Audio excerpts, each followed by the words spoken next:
다시 말씀을 드리자면 그렇게 90년도에 처음 만들어졌고 이후 2011년에 여성의 재생산권 보장을 위한 글로벌 네트워크라는 단체에서 국제적인 기념일의 일환으로 만들었습니다.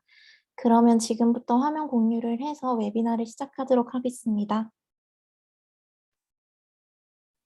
다들 화면 보이시나요? 네, 그러면 웨비나 시작하도록 하겠습니다. 오늘 웨비나는 총 3가지 세션으로 구성을 했는데요. 제일 먼저 위민온 웹이라는 단체가 어떤 곳이고 약물적 임신 중지가 무엇이고 왜 필요한지에 대해서 이야기를 하려고 합니다.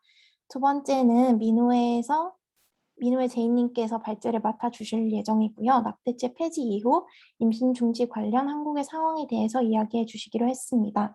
마지막으로는 약물적 임신 중지 자체에 대한 정보를 좀 알려드리려고 하는데요. 약물적 임신 중지의 과정이 어떠하고 이것이 얼마나 안전한 방법인지, 또 한국에서는 얼마나 많은 여성들이 이 방식을 사용하고 있는지 등에 대해서 살펴보려고 합니다. 네. 먼저 위민원 웹이라는 단체에 대해서 설명을 드리려고 하는데요. 위민원 웹은 캐나다를 베이스로 안전한 임신 중지와 피임법에 대한 정보와 도움을 제공하는 비영리 기구입니다.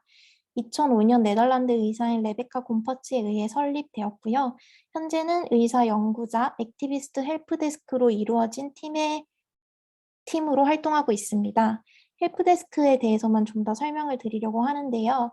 헬프데스크는 위민온 웹으로 오는 이메일 리퀘스트에 응답을 하고 여성들이 요청하는 구체적인 사항에 대해서 도움을 제공하는 역할을 합니다.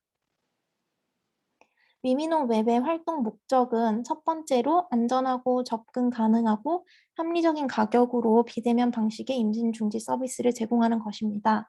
이러한 활동에 더해서 위민온 웹은 임신 중지를 어렵게 하는 법적, 제도적 장벽들을 허물고 최종적으로는 안전한 임신 중지의 권리를 전 세계 모든 여성들에게 보장하는 것이 목표입니다. 임신 중지를 규제하는 곳에서 안전하지 않은 낙태 방식으로 사망하는 여성은 전체 300명 중에 1명꼴로 나타나는데요.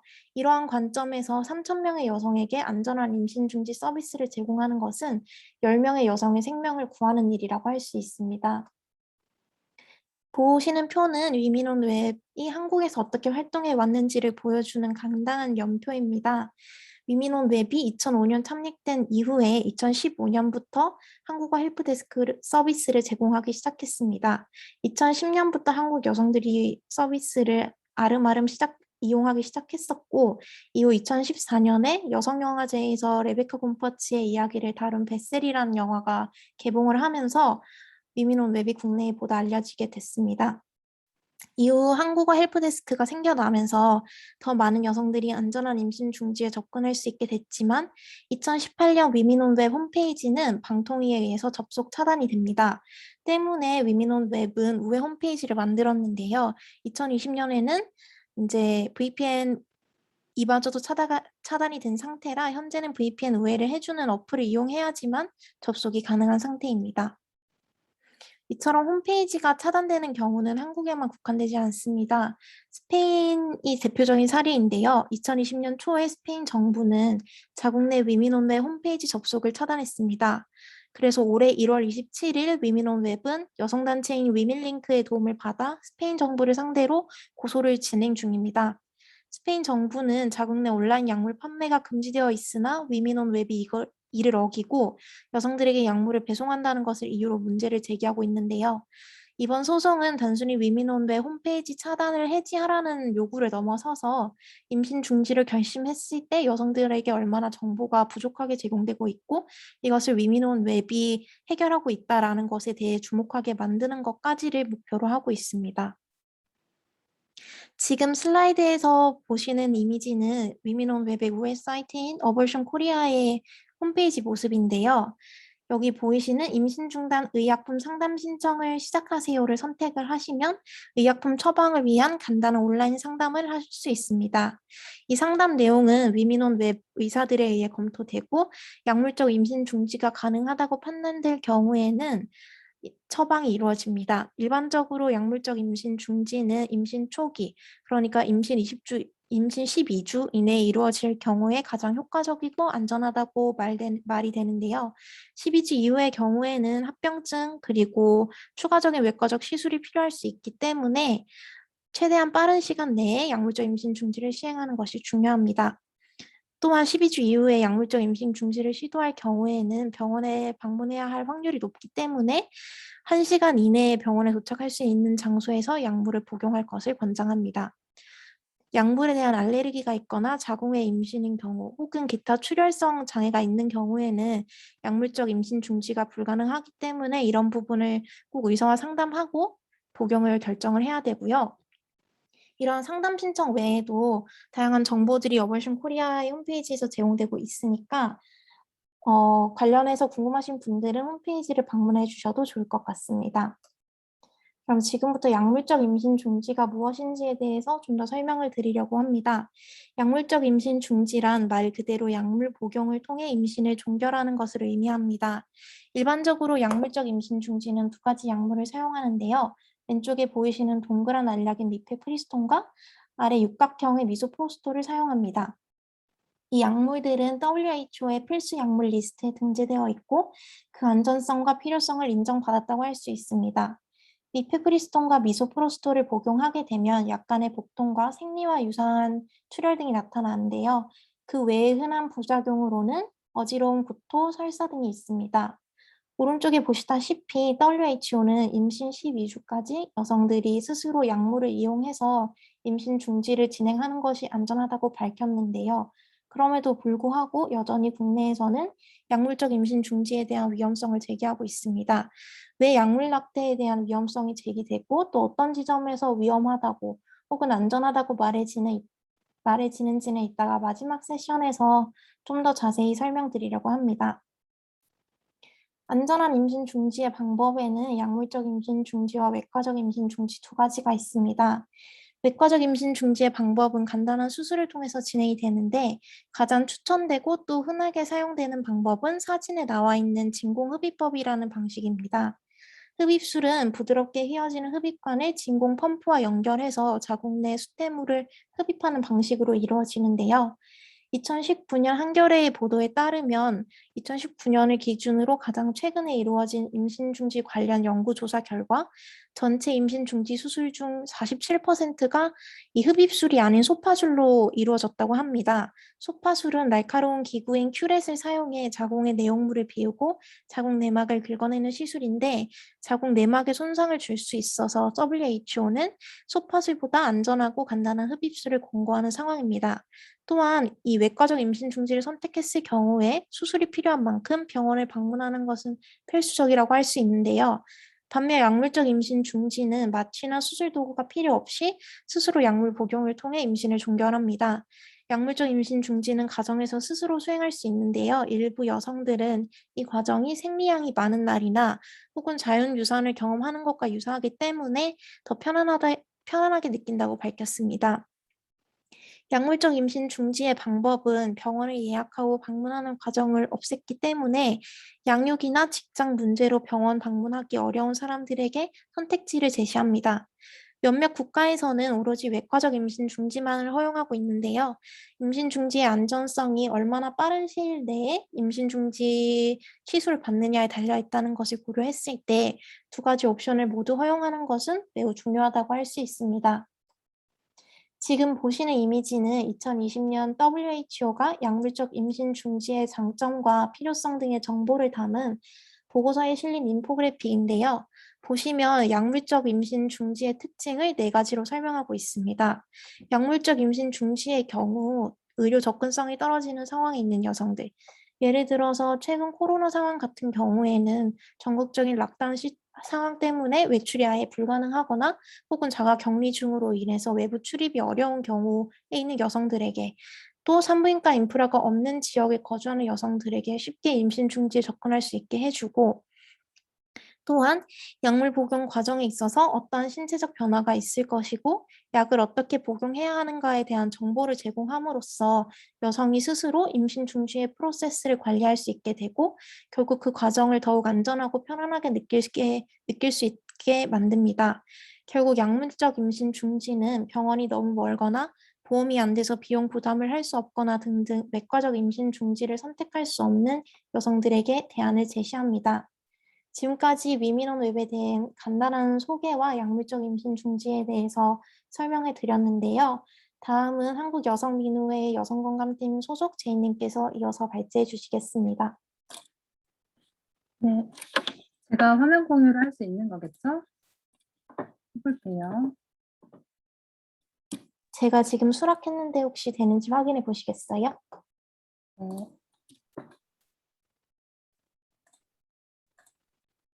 보이시나요? 네. 네, 네, 우선 지금 상황이 낙태죄 폐지 이후에 한국 사회에서 임신 중지를 둘러싼 새로운 법과 제도를 어떻게 만들어 나갈지를 결정할 매우 중요한 국면이라고 생각하고, 또 많이들 아시다시피 국제적으로도 여전히 여성의 성과 재생산 권리를 쟁취하기 위한 싸움이 굉장히 치열하게 곳곳에서 벌어지고 있다고 알고 있어요.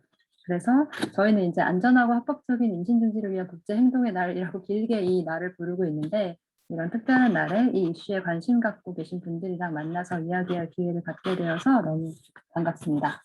네, 그리고 오늘 웨비나의 주제가 임신중지 약물이기는 합니다만, 한국에는 임신중지 목적의 의약품이 공식적으로 승인되어서 들어와 있지 않고, 올해 3월에 제약사 현대약품이 경부용 임신중지 약물 미크지미소의 판권 계약을 체결했고, 그런 상태로 식약처에 허가 신청을 해놓았는데, 식약처에서는 지금 허가 심사를 진행하고 있어요.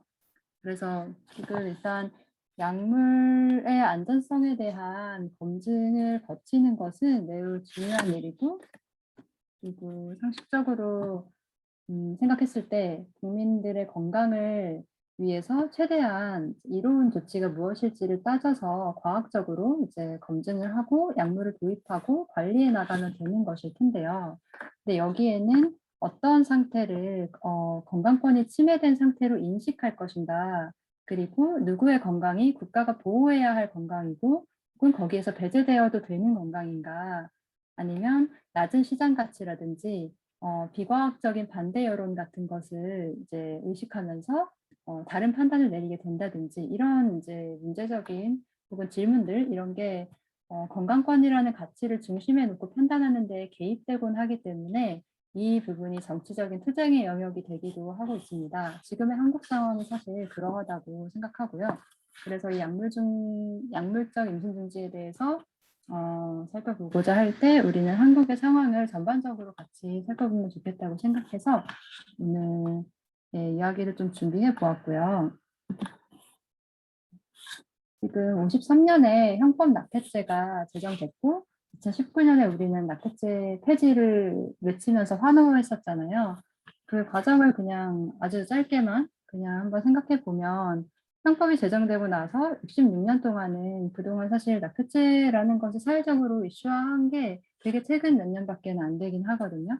그래서 처음에는 국가의 인구 정책 속에서 인구를 제한해야 하니까 낙태죄가 있다는 것 자체를 오히려 시시하고, 임신 중지를 여성들이 막 살면서 7번씩 5번씩 해도 그것이 전혀 문제적인 상황으로 여겨지지 않았고, 오히려 임신 중지를 국가가 나서서 조장했던 시기를 거쳐왔었죠.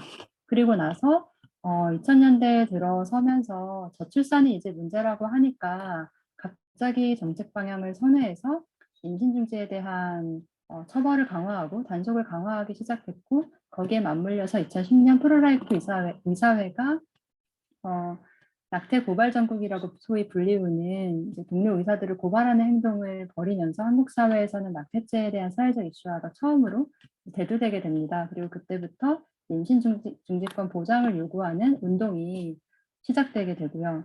그래서 사실 제가 기억하기에도 그때만 해도 많은 여성들이 자기 경험을 이를테면 집회 장소 같은 곳에서 나와서 이야기하는 걸 되게 상상하기 어려웠고, 운동단체에서도 그런 여성들을 막 모아서 얘기하는 게 너무 힘들었거든요. 그래서 모든 인터뷰 기사가 다 익명으로 나가고 그랬던 분위기가 기억나는데, 그리고 첫 번째 2012년 위헌소송에서 낙태죄는 합헌이다라는 선고가 납니다. 하지만 그 이후에도 여성들은 자기 경험을 오히려 더 나서서 많이 얘기하기 시작했고, 그런 이야기를 그치지 않고 투쟁한 결과 이제 2019년 4월에 낙태죄 헌법 불합치 결정이라는 그런 사실 굉장히 쾌거를 이루게 되는데요.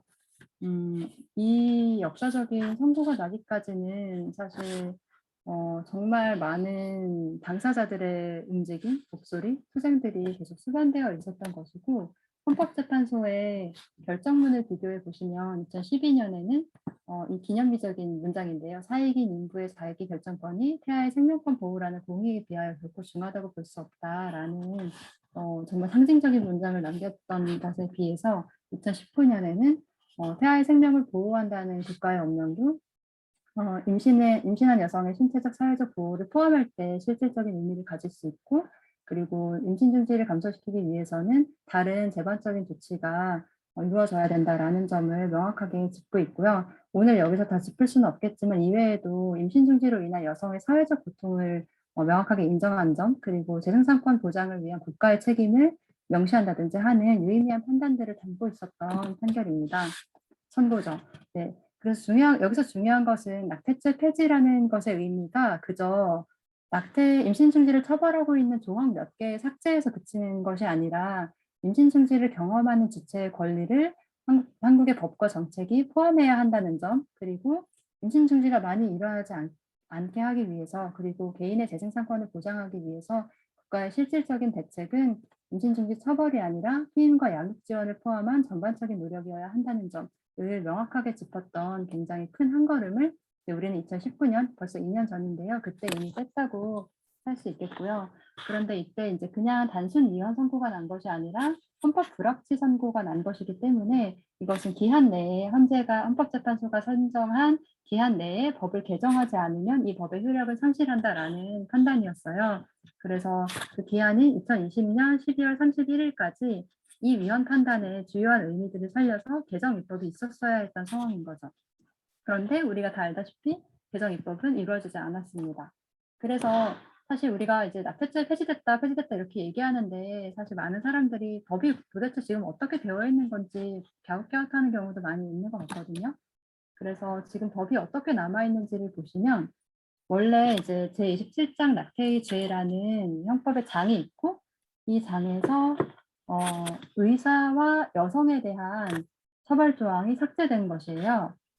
그래서 이제 당사자가 임신 중지하는데 동의했다 하더라도 의사가 아닌 사람이 임신 중지를 하게 하는 경우에는 이제 처벌하는 거고, 당연히 본인 동의 없이 당사자가 거부하는데 임신 중지를 하게 한 경우에 대한 처벌 조항도 남아 있습니다.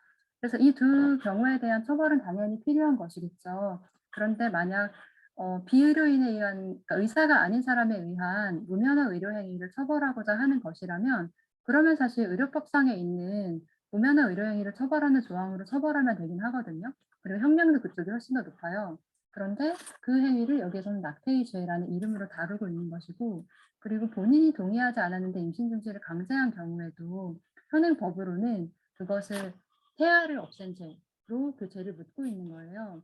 그런데 사실 강요죄나 상해 치상죄로 옮겨서 여성의 신체상의 자유를 침해하고 신체를 해한 죄로 처벌할 수도 있는 것이거든요.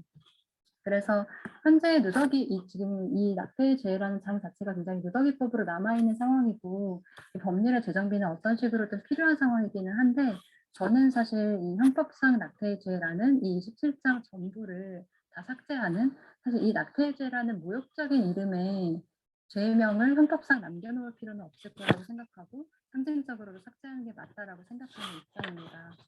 낙태죄 폐지를 이제 그 2021년 12월 31일로 이제 생각을 하고 많이 그렇게 얘기를 하고 있는데요. 그 폐지 이후에 입법 공백이다라는 말을 들어보셨을 거예요. 근데 이 입법 공백이라는 게 무엇이 없는 공백인가, 그리고 그것은 어떤 이유에서 문제적인가에 대해서는 많은 사람들이 굉장히 다른 관점을 가지고 같은 단어를 사용하고 있는 것을 목격하게 되기도 합니다. 예를 들어서 일각에서는 현 상황이 마치 임신 중지에 대한 법률이 없는 무법지대가 펼쳐져서 막 큰 난리가 난 것처럼 말하기도 하거든요. 굉장히 많은 기자들이 또 그런 식으로 기사를 쓰고 있기도 하고요. 그래서 이 관련 규제법이 없는데 여성들이 무분별한 임신 중지를 하면 어떡하지라는 걱정이 깔려있는 채로의 그런 연설을 하는 걸 많이 보게 됩니다. 정말 무분별한 사고방식이.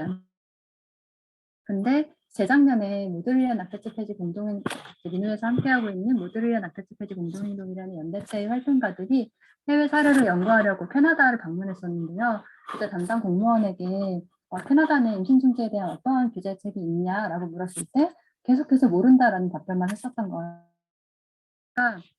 캐나다는 30년 넘게 임신 중지에 대한 어떠한 규제도 없기 때문에 그런 답변을 했었던 것이고, 그리고 실제로 없어도 된다라는 입장을 전달해 주었어요. 근데 이것이 임신 중지에 대한 어떠한 국가적 개입도 없다는 뜻은 전혀 아니거든요. 캐나다에서는 임신 중지에 대해서 다른 모든 의료 서비스와 똑같이 의료 서비스가 제공이 되고 의료의 질이 관리가 되고 건강보험으로 커버가 되고 있어요. 그리고 온타리오 주에서는 이제 몇 년 전에 임신중지 클리닉에서 이제 일정 거리 안에서는 시위를 하지 못하게 하는 법이 통과되어서 시행되고 있거든요. 이것은 클리닉을 상대로 임신중지를 반대하는 사람들이 와서 시위를 하는 것이 그 여성과 의료인에게 위협이 되기 때문에 그것을 막는 법이 시행되는 거예요. 그래서 과연 우리의 이 입법 공백을 무엇으로 이해할 것인지에 대해서는 좀 더 우리가 관점을 달리해서 생각해 볼 필요가 있다는 얘기를 하고 싶고요.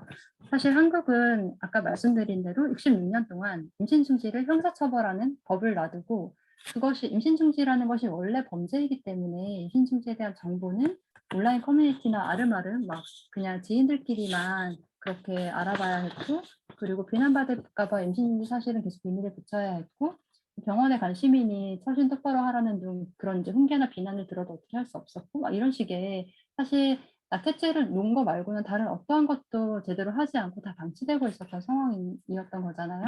근데 이제 낙태죄가 폐지되었다고 굉장히 큰 변화가 일어난 것처럼 얘기하고 있긴 하지만, 지금도 지금 이 순간에도 누군가가 계획하지 않은 임신을 이제 확인하게 되었을 때, 인스타스티기를 확인하고 나을 수 없다고 판단되었을 때, 그럼 이제 병원에 대한 정보를 여전히 아름아름 또 알아봐서 병원을 찾아가서는 이제 의사의 굉장히 비언어적인 싸늘한 시선이나 어떤 훈계조의 말들을 듣고 병원에서 70만 원을 부르거나 100만 원을 부르면 그걸 이제 현금으로 마련해서 그걸 이제 지불하고, 또 어떤 의사들은 10주 이내만 임신 중지를 한다고 거부하기도 하죠. 그러면 이제 여전히 낙후된 기술로 시술을 받고는 사후 관리에 대한 설명도 제대로 듣지 못하고, 집에 와서 조용히 남들에게 말하지 못하고 회사나 학교에 말하지 못하고 회복할 수 있는 시간도 충분히 보장받지 못한 채로 임신중지를 해야 되는 상황인 거예요. 그러니까 이거는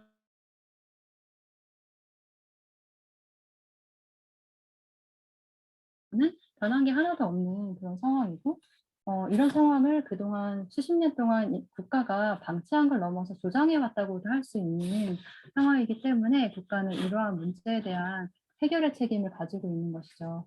그래서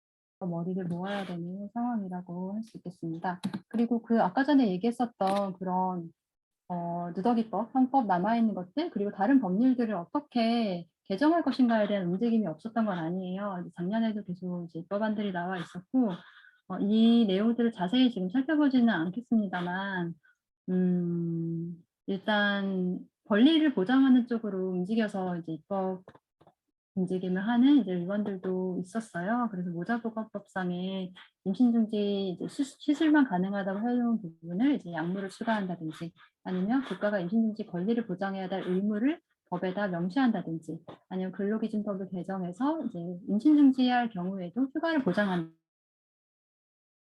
기기나 약물에 임신중지 관련 광고를 할 수 없는 법이 있거든요. 그런 걸 개정한다든지 이런 식의 필요한 노력들이 이루어지고 있기도 한 반면에, 한편으로는 이제 정부나 국민의힘 당에서 제안한 것처럼 여전히 기간이나 사유를 제한하는 법을 다시 가져오고 상담을 의무화하고 의료인이 임신중지를 거부할 수 있도록 하고, 이게 굉장히 과거의 프레임, 과거의 처벌 프레임을 유지하고 있는 법안들도 계속 나오고 있는 상황이라서 정치권에서 여성들이 겪는 현실에 대한 이해나 관심이 많이 부족하다는 것을 확인할 수 있는 상황이기도 합니다. 그런데 이렇게 지금 법률로만 과연 이 임신 중지권을 보장하기 위해 노력을 해야 하는 것인가라고 했을 때 사실 꼭 그렇지는 않거든요. 꼭 법으로 할 수 있는 게 아니고 입법부가 아니라 행정부 차원에서 할 수 있고 해야 하는 일들도 많이 있어요. 그리고 우리는 올해 같은 경우에 이제 민의회는 건강보험을 적용하는 것과 약물을 도입하는 것을 되게 주요한 두 가지 과제로 뽑고 있기는 하거든요. 그래서 2021년에 여성정책연구원 조사 결과에 따르면 수술로 임신 중지 경험한 여성 중 81% 이상이 의료 비용의 부담을 호소하고 있고 건강보험이 바로 그런 개인의 의료 비용의 부담을 이제 좀 해소해주는 그런 정책이라고 할 수 있을 텐데요. 그리고 한국의 건강보험은 되게 잘 되어 있는 걸로 유명하기도 하잖아요.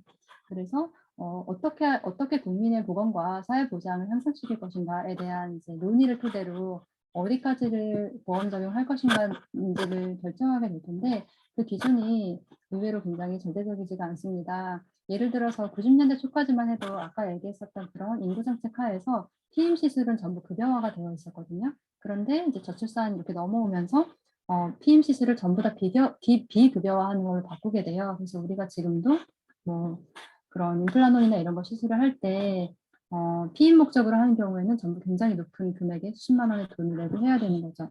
그런데 반면에 심전도 검사를 하는 기계인 삼성 스마트워치나 아니면 남성들의 여성형 유방증 치료 이런 것은 최근에 건강보험 적용이 도입되었거든요.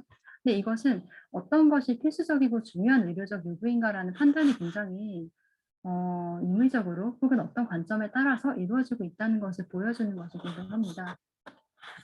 그래서 지금 사실 합법화된 임신중지에 대해서 의료비를 전액 공적 지원하는 국가가 34개국이 되고 전액까지는 아니어도 일부 공적 지원하는 국가를 포함하면 훨씬 더 많이 있어요. 그리고 한국도 사실은 건강보험에서 비용을 제조하는 국가이기는 하거든요. 조건부로.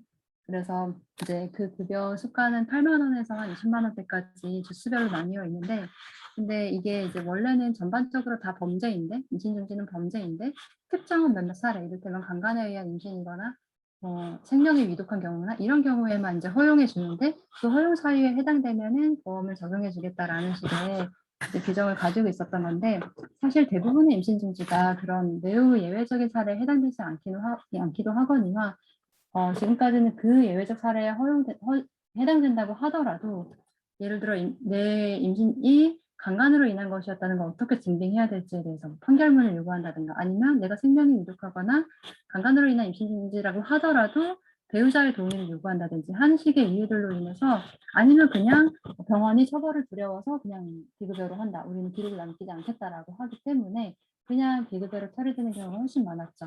그래서 사실 낙태죄의 효력이 없어진 지금도 사유와 무관하게 대다수가 95%가 의료보장체계 바깥에서 이루어지고 있고 비용 부담이 매우 큰 상황이라고 할 수 있겠습니다. 그런데 임신중지는 필수적인 의료적인 요구이기 때문에 건강보험을 적용하는 것이 매우 중요하고요. 왜냐하면 의료 비용을 마련할 수 없기 때문에 아이를 낳기로 결정을 선회하는 사람은 아무도 없거든요. 미용성형처럼 선택할 수 있는 서비스가 아니고 그리고 비용을 마련하기 위해서 3개월을 기다린다. 이렇게 하는 것도 말도 안 되는 일이겠죠. 그리고 정말로 비용을 마련하기 위해서 1개월이든 이렇게 지체하게 될 때 그것이 가져오는 건강상의 위험이라는 것이 어마어마하게 크기도 하고 그것은 곧 건강보험 재점에도 더욱 부담을 주는 결과로 이어지게 됩니다. 그리고 때로 이것은 특히 이제 10대, 20대 여성들을 더 큰 사회적 위험으로 몰아넣기도 합니다. 범죄나 사체 같은 경우고요. 특히나 이것은 산부인과 병원이 많지 않은 지역에 사는 10대나 학생들의 경우에 건강보험 적용이 되냐 아니냐에 따라서 임신중지 권리 보장에 있어서 매우 극적으로 다른 경험을 하게 하는 그런 요인이 되고요. 그리고 코로나 때 이제 지역 감염이 일어났던 어떤 지역 같은 경우에는 그 지역의 산부인과들이 이제 감염의 위험을 이제 염두하고 그 위험 부담 때문에 임신중지 비용을 막 100만 원, 200만 원씩 올리는 경우가 있었다는 사례가 보도된 적이 있어요. 그런 식으로 이게 병원이 자의적으로 비용을 측정하게 됐을 때의 위험이 굉장히 큰 상황이라고 할 수 있겠습니다. 그리고 이 건강보험 적용을 결정하는 기구는 건강보험 정책평가심의위원회라는 기구예요. 건정심이라고 줄여서 부르는데 복지부가 매우 주된 역할을 하고 있는 부서이고요. 근데 이 기구이고요. 근데 여기가 워낙에 예전부터 여성 시민의 관점이 많이 반영되지 않는 것이 계속 문제 제기되어 온 그런 구성원들이기는 하거든요. 이 위원들이. 네, 여기에서 이제 지난 2월에 임신 중단 보험급여 적용을 실시하라는 법안이 나온 것이 있는데 그것을 검토하는 국회 보건복지위원회 회의에서 각 부처들이 검토 보고서를 제출한 거예요. 거기 그 내용을 보면은 전부 다 모든 사람들이 허용 범위와 사회적 합의 같은 것을 운운하는 수준에 머물러 있다는 것을 확인할 수 있었고, 네.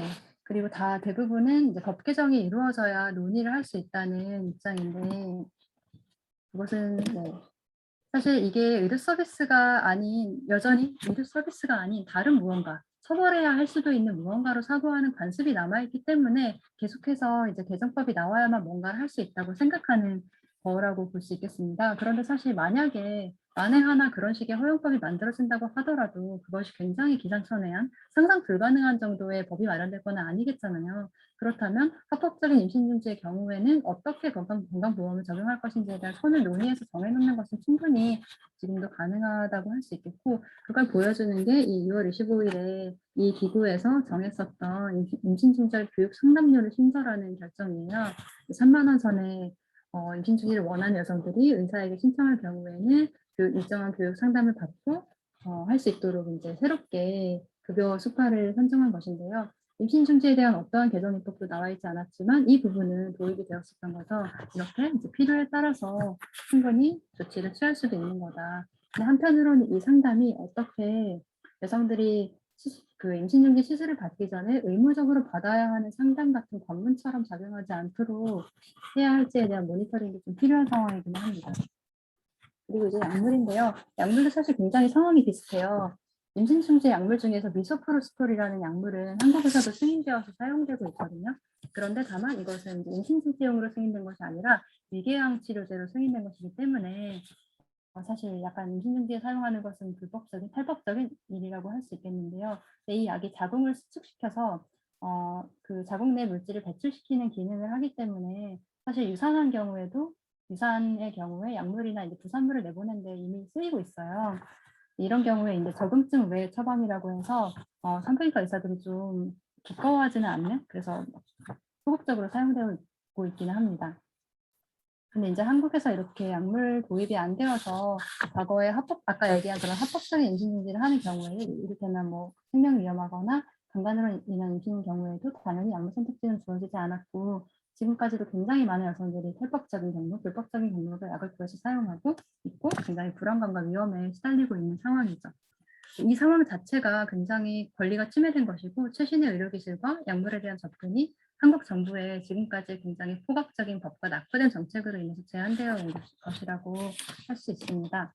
심사가 지금 진행되고 있는 것이 미페프리스톤과 미소프로스톨을 합친 복합제인 미크지 미소인데요. 이 두 약물은 전부 다 필수 의약품으로 WHO에서 지정이 되어 있고 신속하게 도입하지 않을 합리적인 이유가 전혀 없습니다. 왜냐하면 굉장히 많은 국가들, 특히 아시아 국가들에서도 널리 사용되고 있고 안전성이 검증되어 있기 때문이에요. 그런데 이제 식약처에서는 처음에 가교시험이라는 인종적 차이가 있는 경우에 도입하는 추가적인 임상시험을 거쳐야 할 것인가에 대한 논의를 거쳤었거든요. 그래서 이제 그 논의하는 테이블의 참고요인으로 저희 단체에서도 나가기로 했었는데요. 근데 이런 이제 임상시험을 산부인과 의사회에서는 필요하다고 주장하고 있어요. 하지만 이건 과학적 근거가 전혀 없고 오히려 불필요한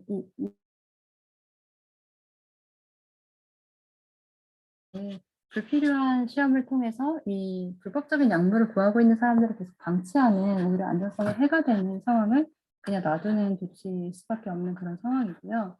그리고 또 하나 지금 쟁점이, 가교시험은 사실 연제가 유력하다는 기사가 났거든요. 그래서 가교시험을 해서 막 1년의 시간이 더 소요되는, 네, 그 처방을 산부인과 전문의가 만 해야 한다고 이제 주장하고 있습니다. 그래야 안전하다고요.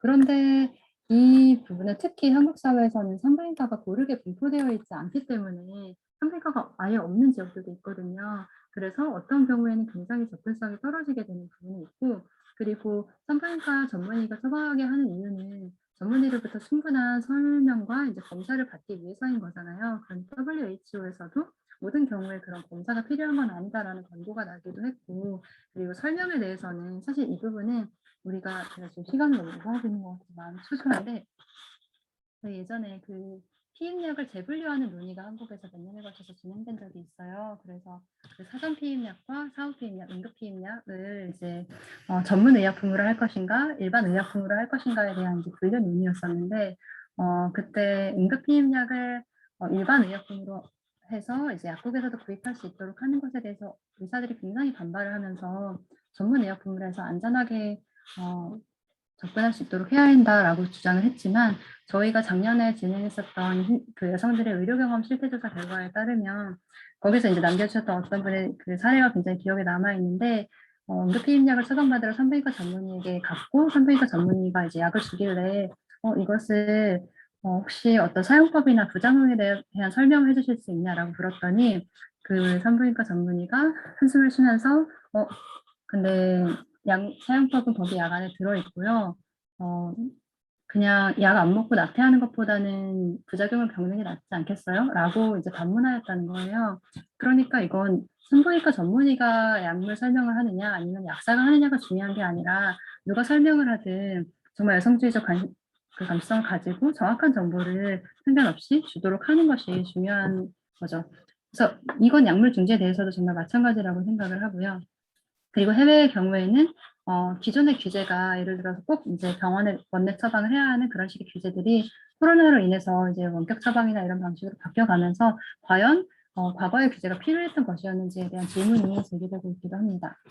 가교 시험은 지금 이제 연재가 유력하고 좀 처방 추천 논의 중인 상황에서 어제 보도가 난 것이 있어요. 지금 10월부터 이제 국정감사 기간인데 국회 보건복지위원회가 이제 복지부랑 식약처에 대한 질의를 하면서 이 제약사 사장도, 현대약품 사장도 소환해서 약물 도입을 왜 이렇게 서두르는지에 대한 약간 문제제기식의 질의를 할 가능성이 제기가 되면서 식약처의 이 약물 심사가 굉장히 늦어질 수 있다라는 전망이 제기되고 있고, 국민의힘의 서정숙 의원 같은 경우에는 이 임신중지와 관련된 보완 입법이 이루어지기 전까지, 입법이 완전히 완료되기 전까지 약물 도입은 안 된다는 입장을 펼치고 있습니다.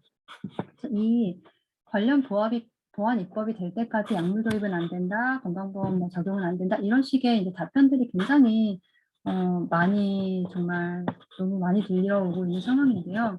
사실 약물 도입만 봐도 사실 헌법재판소에서 헌법불합치 결정을 하기 이전에 5년 전, 10년 전에도 그 약물이 필요한 사람들은 국가에 있었어요. 합법적인 임신주의 경우들이 있었으니까요. 그것이 소수라고 할지라도. 그런데 그 사람들에게는 권리가 박탈되어 있었던 것이기 때문에 지금 이것은 안 해줘도 되는 것을 선물처럼 해주려고 하는 상황이 아니라 여태까지 했어야 됐는데 안 했던 것을 이제서야 뒤늦게라도 이제 쫓아가려고 하는 상황이라는 것을 정말 명시해야 될 것 같고요. 그리고 헌재 선고 이후에 지금 2년 반이 지났거든요. 그동안 관련 체계를 마련하지 않고 무엇을 했는가. 그래서 이건 의회와 정부가 서로 업무 태만을 하고 있고 서로의 업무 태만을 핑계로 각자의 업무 태만을 덮으려고 하고 있는 그런 상황이라고 생각되고 있습니다. 그래서 이 신속히 약물 도입해야 하는 것과 더불어서 임신중지에 대한 약물에 대한 급여화도 도입을 하고 전달 체계를 어떻게 만들어서 산부인과 전문의가 없는 지역에까지 전달할 것인가에 대한 고민을 적극적으로 해나가야 되는 시점이고요. 그 밖에도 여러 가지로 지금 사실 임신중지를 하러 여성들이 병원에 가면 지금도 뭐 조심 좀 하지 그랬냐는 등, 혹은 수술이 끝나고 나가는데 이제 어머님이라고 인사를 한다는 중에 이런 문제들, 이제 의료 기술에 대한 교육도 포함해서 관점 교육이 필요하고 정확한 정보나 상담을 그런 조건 없이 모두에게 엄청나게 제공해야 될 필요성, 그리고 지금도 임신중지 관련한 시위를 하거나 기자회견을 하면 옆에 와서 임신 중지에 대한 혐오 선동 발언을 하는 사람들이 있거든요. 이들에 대해서 처벌해야 되는 것이 아닌가? 그리고 여태까지 국가가 주장해온 차별과 낙인을 제거할 의무도 있다는 점, 이런 것들을 계속해서 얘기해야 되는 상황이고, 좀 암울한 얘기를 계속하긴 했지만 최근에 산부인과 의사들 250여 명 정도가 모여서 안전한 임신 중지 워크숍이라는 걸 최초로 개최를 했어요. 그래서 굉장히 이제 한국의 산부인과 전문의의 숫자를 감안했을 때 매우 뜨거운 반응이었고, 이러한 변화가 이루어지고 있다는 것은 아주 고무적인 일이라고 할 수 있겠고요. 그리고 이제 10월 달에 이제 문학회에서 진행했던 실태 설문조사 결과가 나올 예정이고, 이제 이 결과를 토대로 해서 계속 지금까지 얘기했었던 것 같은 그런 공공의료 서비스로 어떻게 임신중지를 다뤄 나가야 할 것인가, 그리고 어떻게 당사자들의 건강권의 주체를 존중할 것인가에 대한 억제 압박을 해나가야 되는 상황이고, 그래서 정말 어렵게 긴 싸움을 거쳐서 열린 이 국면이 정말 권리를 보장할 수 있는 실질적인 변화로 이어질 수 있도록 하는 싸움을 사실 끝나지 않은 싸움을 우리가 눈을 부릅뜨고 정부와 국회를 향해서 해나가야 하는 상황이라는 말씀을 드립니다. 시간을 너무 오버해서 죄송합니다.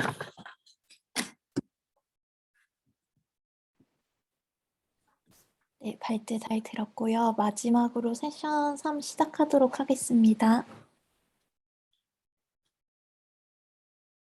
네, 마지막 세션은 약물적 임신 중지와 국내 이용 실태입니다. 지금부터는 약물적 임신 중지에 대한 보다 구체적인 정보와 그리고 한국에서 얼마나 많은 여성들이 약물적 임신 중지 방법을 통해서 사용을 해왔는지에 대해서 설명을 해드리려고 하는데요. 먼저 미프진이라고 불리는 미페프리스톤에 대해서 이야기하려고 합니다. 슬라이드 속에 보이는 사진들은 이제 미페프리스톤을 판매하는 다양한 제약 회사의 패키지의 모습인데요. 미페프리스톤은 임신 호르몬이라고 불리는 프로게스테론을 차단하는 역할을 합니다.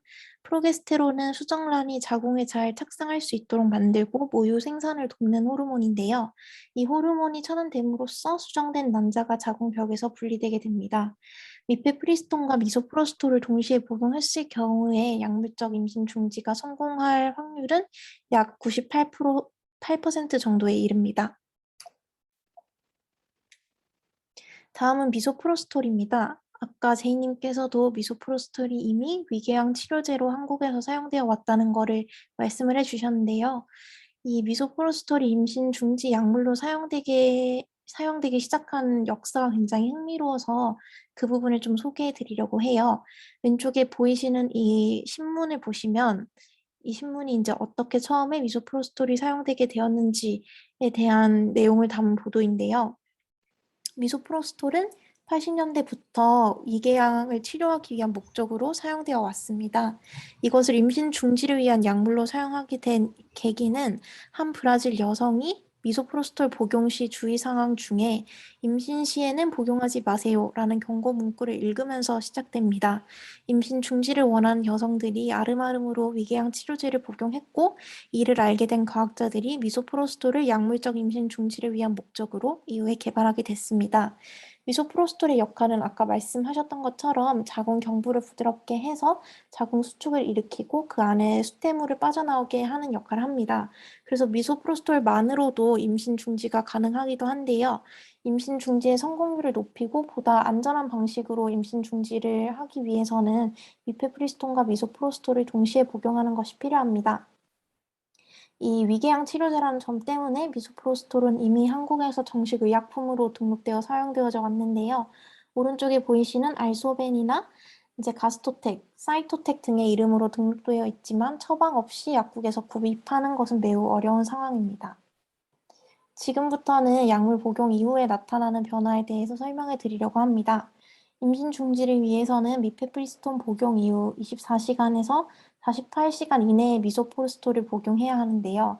이때 복용해야 하는 미소프로스톨의 양은 임신 주수에 따라서 달라집니다. 미소프로스톨을 복용하기 전까지 보통은 아무런 부작용을 경험하지 않는데 일부 여성들은 가벼운 출혈이나 메스꺼움을 경험하기도 합니다. 미소프로스톨을 복용하게 되면 출혈과 함께 생리통과 유사한 복부 통증이 시작하는데요. 출혈을 동반한 복통은 미소프로스톨 복용 이후 보통 4시간 이내에 시작되지만 간혹 더 늦게 시작되기도 합니다. 출혈은 임신 중지가 이루어지고 있다는 첫 번째 신호입니다. 임신 중지가 본격적으로 진행되면 출혈과 복통이 더욱 심해지고 이때 출혈은 보통의 생리량보다 많고 덩어리의 형태일 수 있습니다. 임신 기간이 오래될수록 더 심한 복통과 출혈이 발생하는데요. 임신 중지가 완료되면서 이러한 증상들은 점점 가라앉게 됩니다. 일반적으로 출혈은 임신 중지 후 일주일에서 3주까지 가볍게 지속되고 이후에 첫 번째 생리는 임신 중지 이후 4주에서 6주 정도 후에 시작됩니다. 다음은 임신 중지 약물을 복용했을 때 나타날 수 있는 부작용들을 소개하려고 하는데요. 왼쪽에서 보시다시피 임신 중지 약물의 부작용으로는 구토, 두통, 발열, 그리고 설사 등이 있습니다. 복통이나 두통이 심한 경우에는 진통제를 복용할 수 있는데 통증 예방의 차원에서 미소프로스토를 복용 1시간 전에 진통제를 먹는 것도 가능합니다. 이러한 일반적인 부작용 외에 과다 출혈이나 감염의 징후를 보일 경우에는 그 즉시 병원에 방문해야 하는데요. 이 징후의 예시로는 출혈이 2시간 이상 지속되거나 출혈량이 이제 평소에 쓰는 오버나이트를 2개 이상을 넘어갈 때, 혹은 발열이 38도 이상의 고온이고 또 이러한 발열이 24시간 이상 지속될 때, 또 이제 비정상적인 질 분비물이 보이고 악취가 난다라고 했을 때에 이제 감염의 징후로 의심할 수 있습니다. 그러나 이러한 부작용의 발생은 굉장히 낮은데요. 오른쪽에 보이시는 논문에서 나타나다시피 그 부작용 발생의 확률은 전체 0.4% 정도에 불과합니다. 그렇다면 약물을 이용했을 때 언제 병원에 가야 할까요?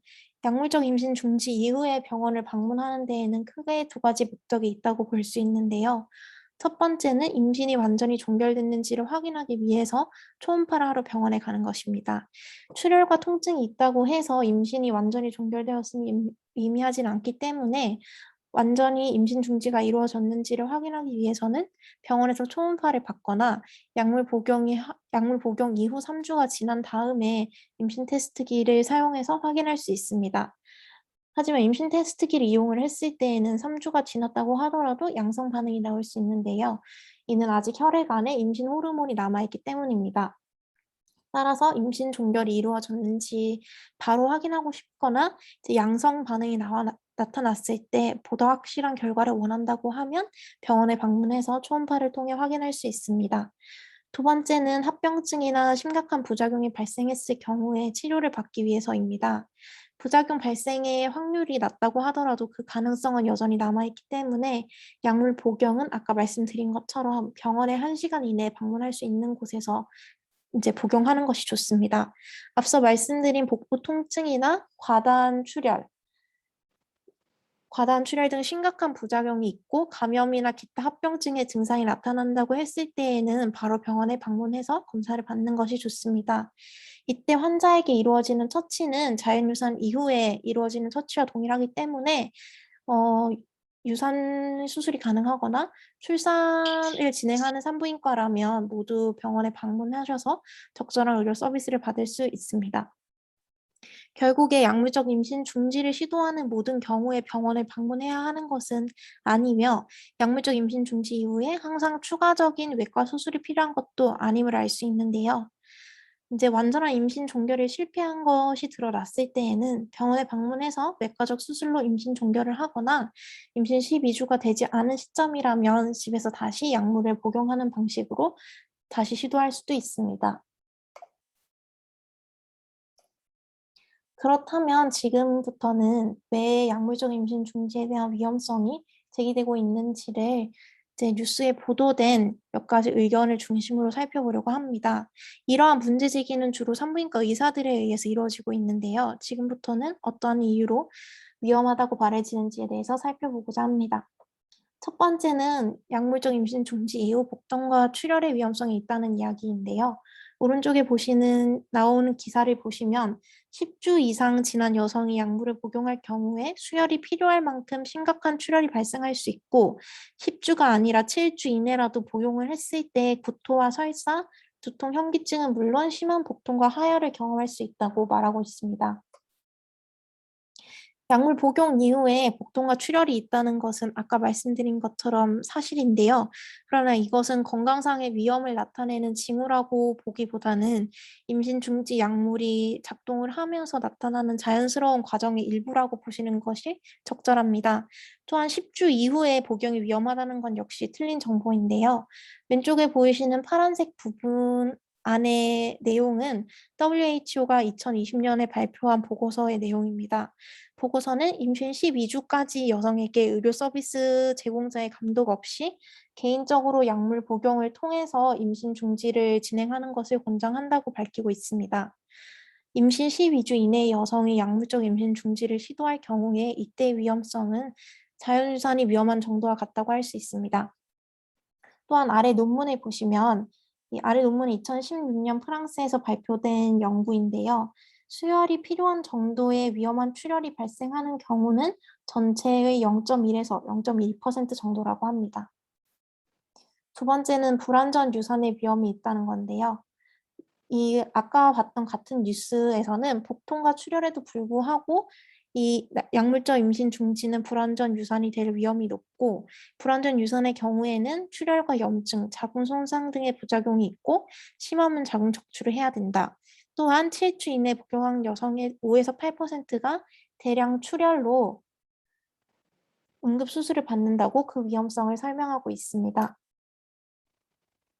그러나 불완전 유산의 경우는 매우 낮다고 할 수 있는데요. 왼쪽에 보이시는 논문은 2021년 미국 보건복지부에서 발표한 연구 논문인데 전체 약물적 임신 중지 중에 98%가 성공했다고 밝히고 있습니다. 결국 이것은 불완전 유산이 발생할 확률이 2% 정도임을 의미하는데요. 그럼에도 불구하고 아까 봤던 헬스조선의 기사는 그 위험성을 과장하고 있습니다.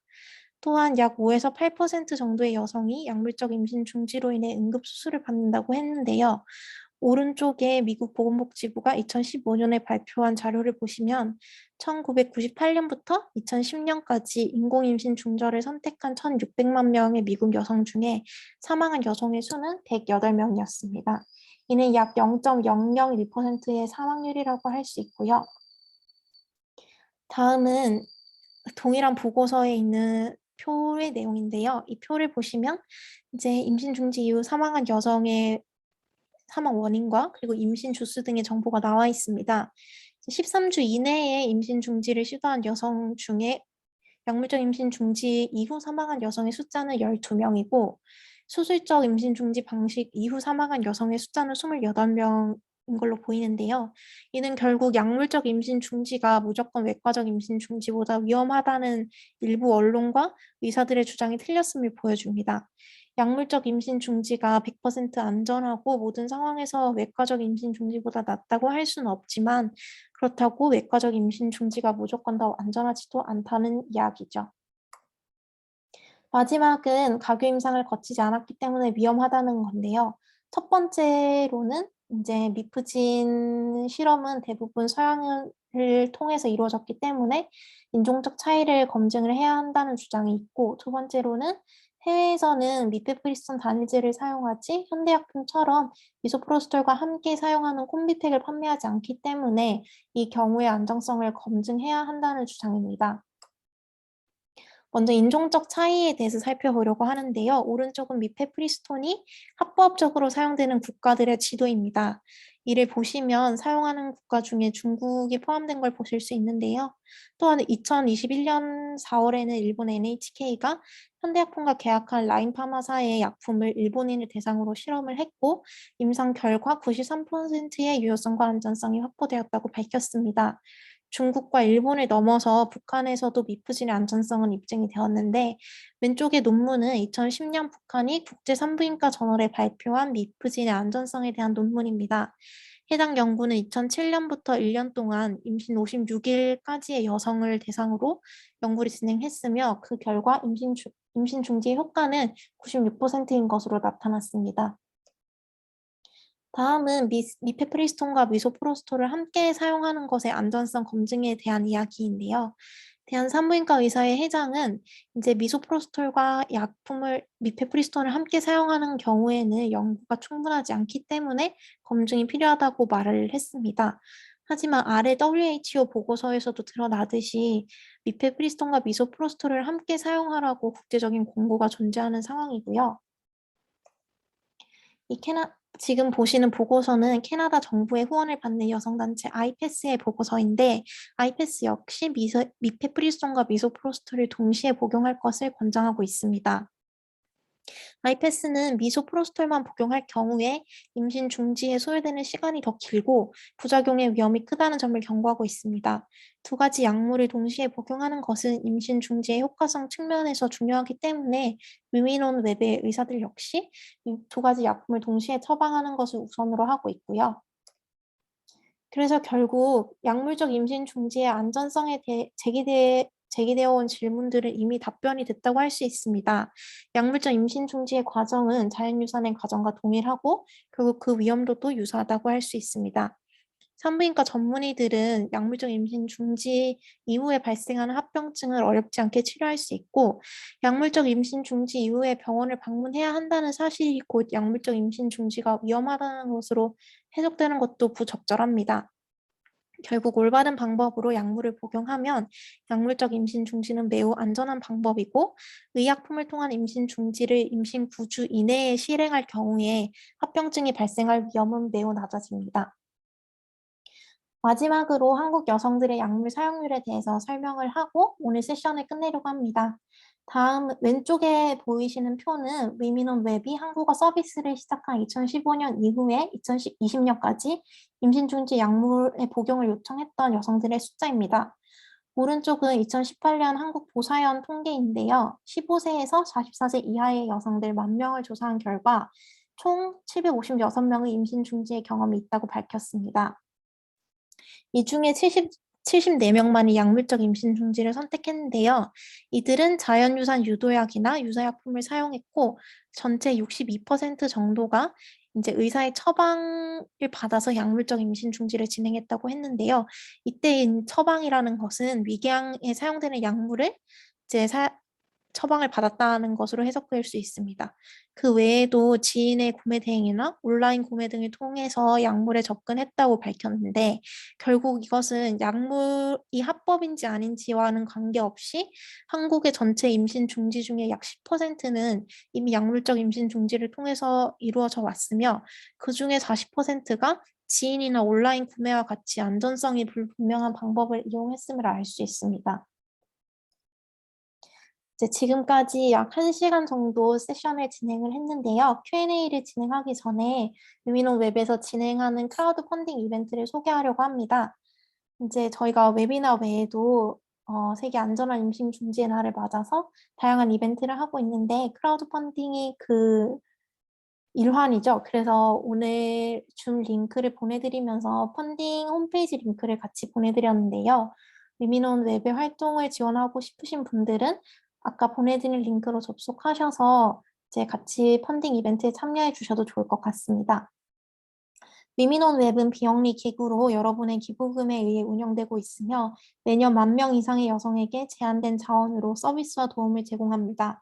여러분들의 후원금은 안전한 임신 중지 서비스의 제공 및 웹사이트 운영에 사용되고 90유로를 후원하시면 서비스가 필요하지만 스스로 비용을 감당할 수 없는 여성 1명에게 무료로 임신 중지 서비스를 제공할 수 있게 됩니다. 지금 보시는 화면은 링크를 접속하셨을 때 뜨는 화면인데요. 여기서 도네이트를 누르시면 왼쪽에 보이는 메이커 도네이션 페이지가 나오고요. 여기서 이제 기부하고 싶은 금액을 선택을 하고 그 다음에 넥스트를 누르면 오른쪽 화면이 나와서 여기에 이제 성함과 이메일 주소 그리고 카드 번호를 입력하실 수 있습니다. 그리고 기부와 함께 위민온 웹에 전달하고 싶은 메시지를 남기실 수 있으니까 관심 있는 분들은 참여해 주시면 될 것 같습니다. 이제 마지막으로 Q&A를 진행하고 오늘 웨비나를 끝내려고 하는데요. 저희가 구글 폼 신청을 받을 때 이제 세 분께서 이미 질문을 주셔서 그것부터 먼저 대답을 하려고 합니다.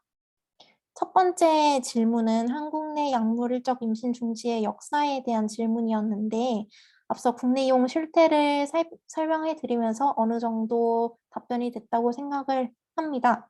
그래서 조금만 덧붙이자면 현행 보자보건법 상으로 약물적 임신 중지는 불법이고 그래서 임신 중지 방법은 수술로만 제한되어 있기 때문에 약물을 구하는 건 역시 불법적인 루트로만 가능하고요.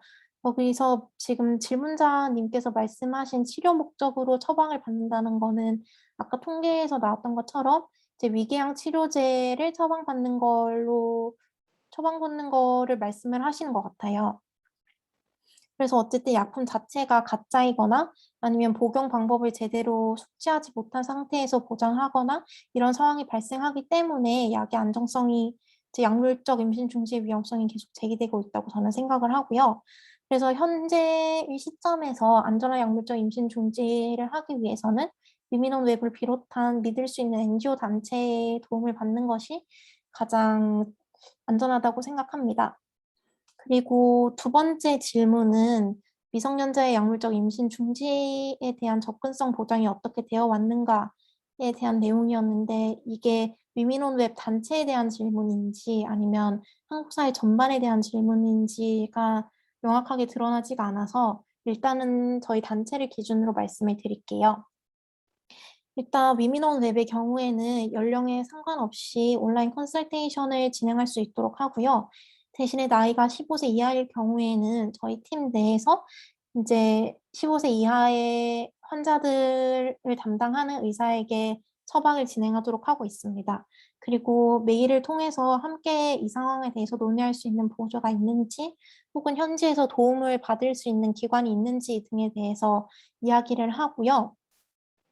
그리고 여기 사전 의료 서비스에 대한 질문이 있는데 이 사전 의료 서비스가 정확히 어떤 거를 의미하는지는 모르겠지만 만약에 이 사람이 약물적 임신 중지가 가능한 상태인지에 대한 컨설트를 의미하시는 거라면 이제 위민원 웹에서는 이제 이 사람이 임신 중지가 가능한 상태인가를 의사가 판단한 이후에 처방이 이루어지고 있고 이후에 약물을 보내고 배송을 받고 그리고 복용하는 과정 전반에 걸쳐서 이메일로 소통하면서 이제 임신 중지가 안전하게 이루어질 수 있도록 노력하고 있습니다.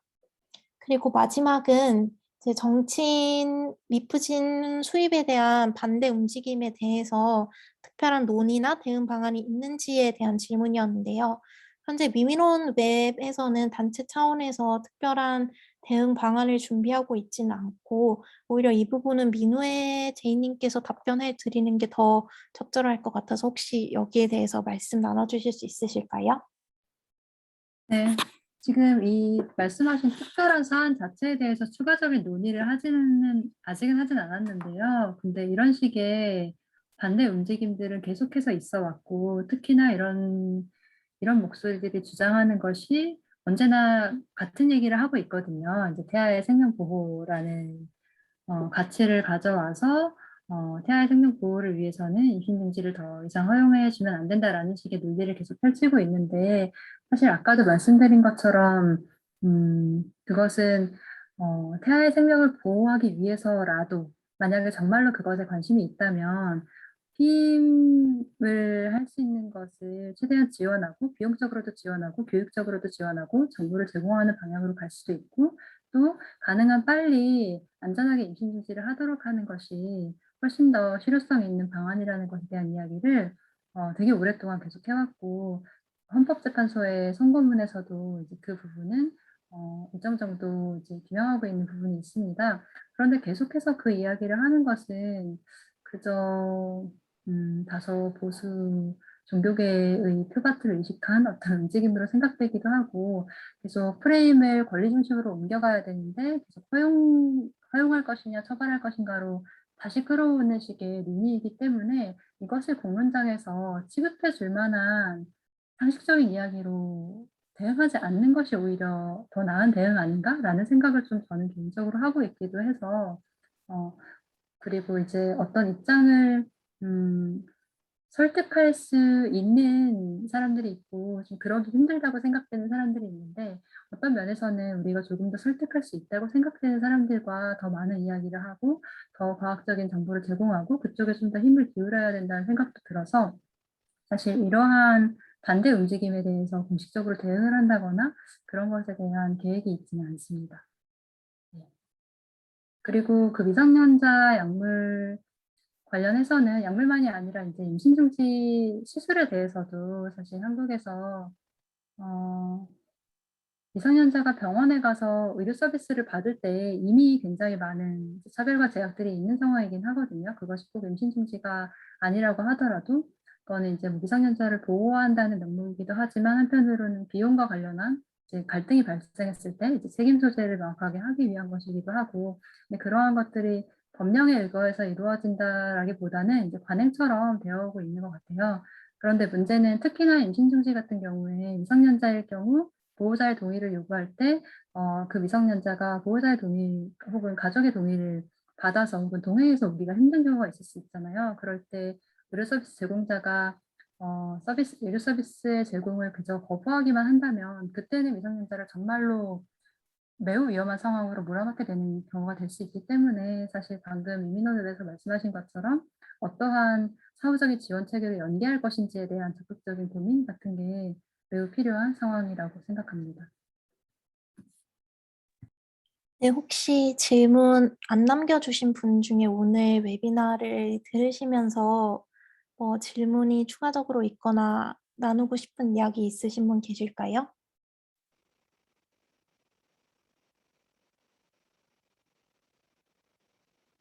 네, 없으시면은 오늘 1시간 동안 진행된 웨비나 참석해 주셔서 감사하고 위민원 웹 서비스와 함께 민우의 활동 많이 관심 가져주시면 되겠습니다. 네, 오늘 웨비나는 이렇게 마무리하면 될 것 같고요. 다들 참석해 주셔서 감사합니다. 감사합니다.